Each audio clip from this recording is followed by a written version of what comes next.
My wife and her affair partner, a wealthy CEO, stole $250K from our joint account and secretly transferred our house to his name. Then, just as I was about to lose everything, I discovered their long-term conspiracy involving forged documents and a hidden trust fund worth over $1 million. I never thought I'd be the guy to get blindsided like this.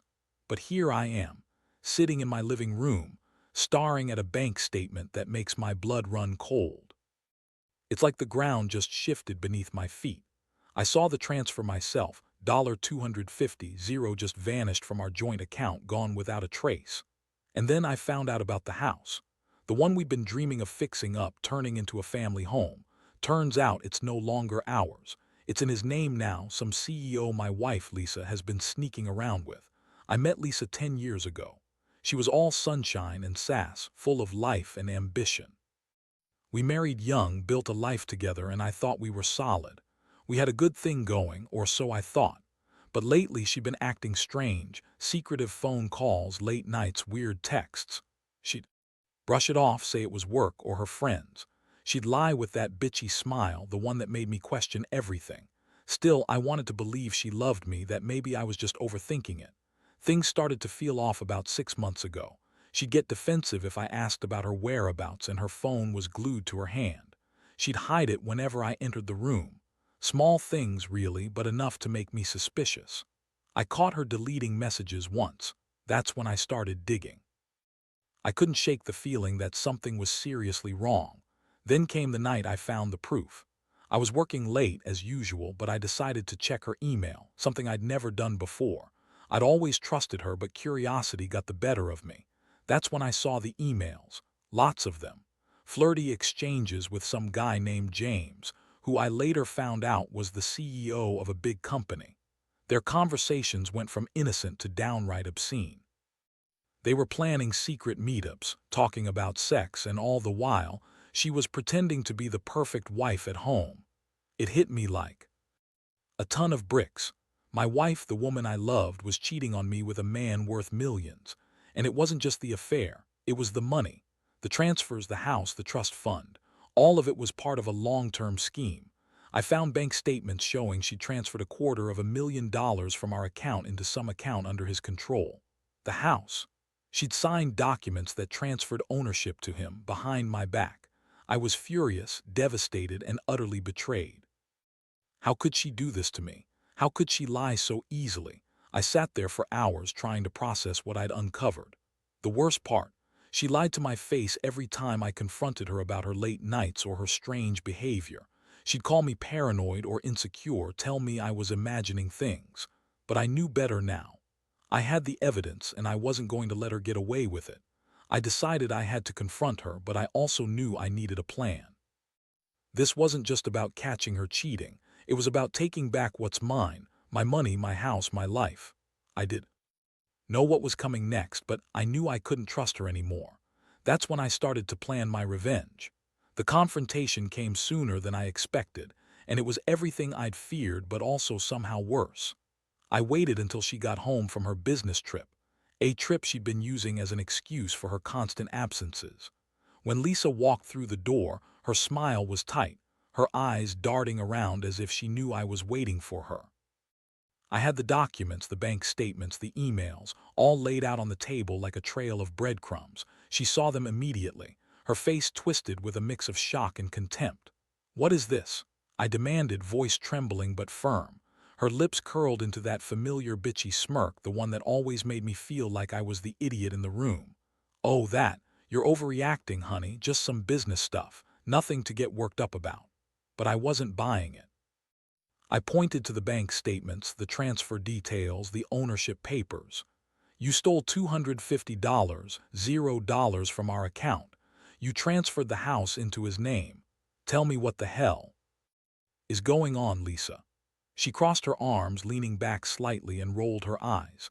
"Look, you're making a big deal out of nothing. James and I were just friends. He's a good guy, and I was stressed, okay? I needed support. You wouldn't understand." Her voice was honeyed with lies, but I could see the flicker of guilt behind her eyes. I pressed harder. "That support included secret meetings, sex, and a whole lot of deception. Don't insult my intelligence. I found your emails." She snorted. "You're crazy. You think I'd do all that. You're just jealous. Maybe you're not enough for me anymore, that's all." That was the moment I realized her lies had no end. She was trying to spin it to make me feel like I was the one losing my mind, but I'd seen enough. I told her I knew about the trust fund, the forged documents, everything. Her face went pale for a second, then she snapped back to her usual bitchy attitude. "Fine," she snapped. "You want the truth, it's none of your business. I don't owe you explanations." That was when I knew she was prepared to lie her way out of this mess, even if it meant ruining everything we'd built. I was furious, but I also felt a strange calm settle over me. I'd caught her, yes, but I needed to think carefully about my next move. If she thought she could just lie and manipulate her way out of this, she was dead wrong. I told her I was done playing her game. I said I'd be taking a closer look at everything: her phone, her emails, the legal documents she'd forged. I told her I was going to get to the bottom of her conspiracy, no matter what it took. She scoffed, told me I was overreacting again and that I was just a jealous, insecure husband who couldn't handle her success. That was the worst part, her ability to twist everything around and make me feel like I was the one at fault. Deep down, I felt a mixture of anger, betrayal, and heartbreak. How did I let it get this far? How did I not see the signs? I'd always thought we were a team, that we had trust. Turns out I was just a pawn in her game. The realization hit hard. She'd been planning this long before I ever found out. And now I was left with a mess I didn't even know how to clean up. I sat there, watching her walk away, her heels clicking against the floor, her smug attitude intact. I knew I couldn't let her keep pulling the strings. I had to act fast to protect what was left of my life. I started calling my lawyer the next morning, gathering every piece of evidence I had. I wasn't just going to confront her again. I was planning my revenge, and I was going to make sure she paid for everything she'd done. After that confrontation, my mind was racing. I couldn't sleep, couldn't focus, and I kept replaying her words, her smirk, her lies. The truth was out now, and I knew she'd been planning this for a long time. I started digging into everything I could find: bank accounts, legal documents, emails, even her phone. I had to be sure I knew exactly how deep this rabbit hole went before I made any moves. One thing I discovered was the forged documents. She'd gone to great lengths to fake signatures, change titles, and set up a trust fund that I never knew about. It was a long-term scheme, and the money involved was staggering: over $1 million, hidden in accounts I didn't even know existed. She'd been planning to leave me broke, homeless, and with nothing. That's when I realized I had to hit back hard, not just for my money but for my dignity. I decided to hire a private investigator. It was the kind of step I never thought I'd take, but I needed proof of her long-term betrayal, her meetings with James, and the extent of her deception.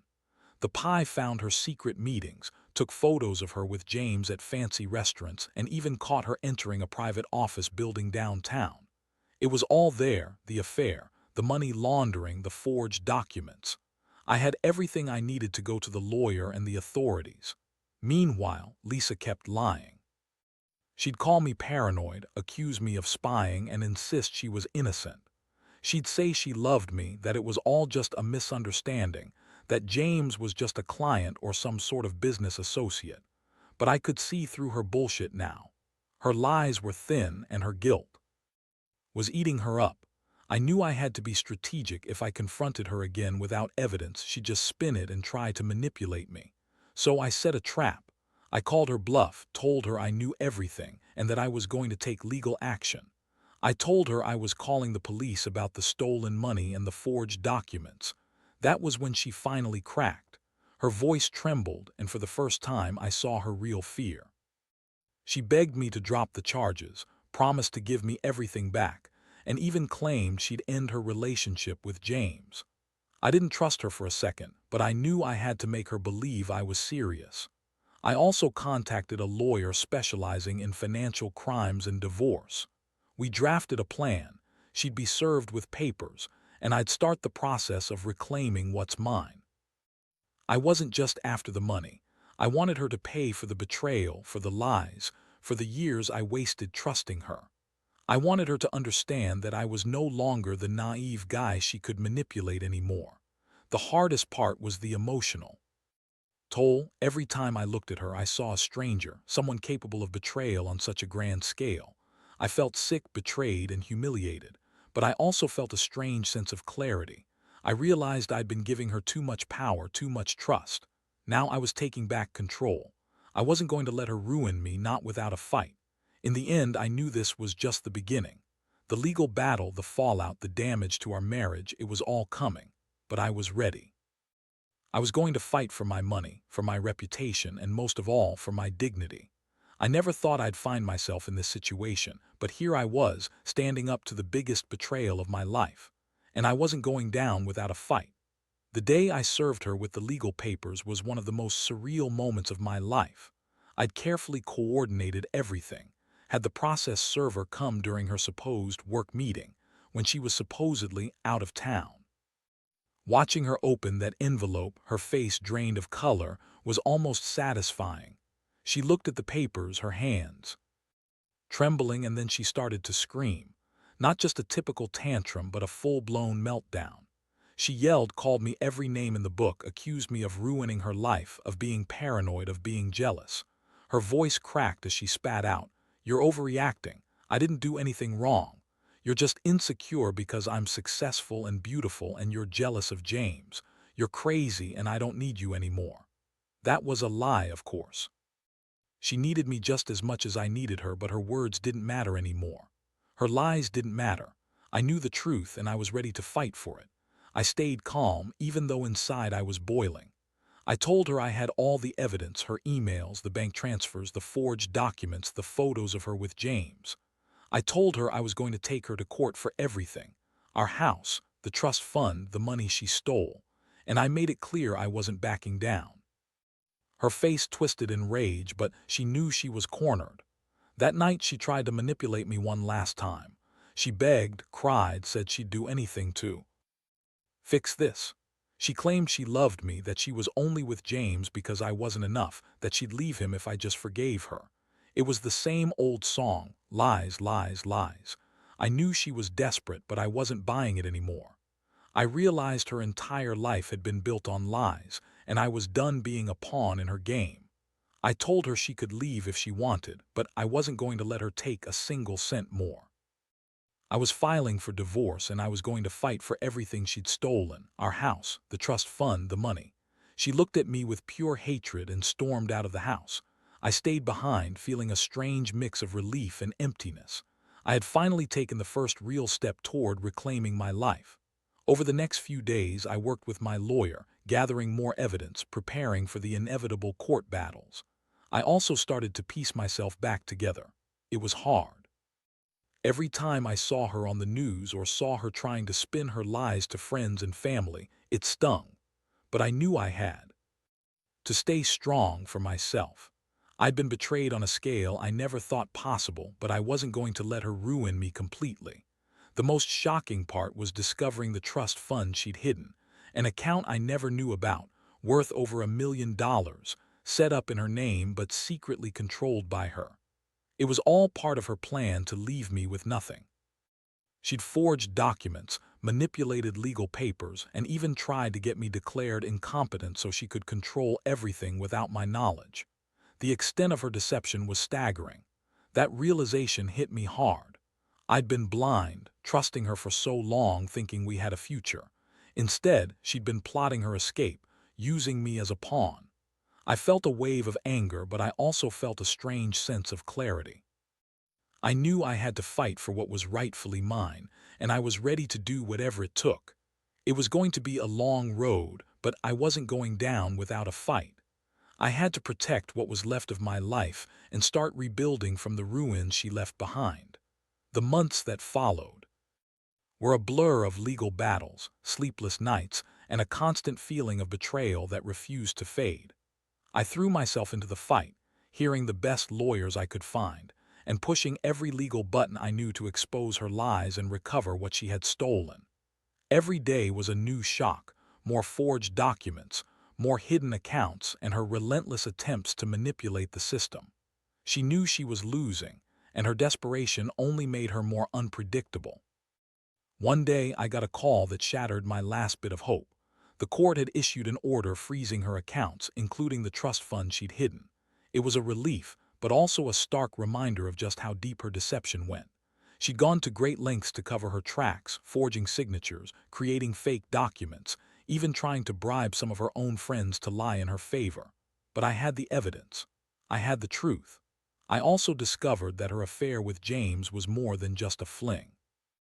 It was a calculated business alliance, a way for her to siphon money, gain influence, and ultimately leave me with nothing. She played the long game, and I'd been the one left in the dark. Now I was watching her scramble to hold on to what little she had left, but it was too late. The wheels were turning against her. Meanwhile, I started to rebuild my life. I moved out of the house, found a small apartment, and slowly began to piece myself back together emotionally. Every time I saw her on social media, trying to spin her side of the story, I felt a mix of anger and pity. She was still lying, still pretending she was the victim. But I knew better. I'd seen the truth, and I was determined to make her face the consequences. The ultimate blow came when the court awarded me full custody of the house and the remaining assets. Her attempt to manipulate the legal system had failed spectacularly. She was furious, of course, but she couldn't deny the facts anymore. The forged signatures, the secret accounts, the trust fund, all laid bare in court. I finally felt a sense of closure, knowing I'd fought for what was rightfully mine and had won.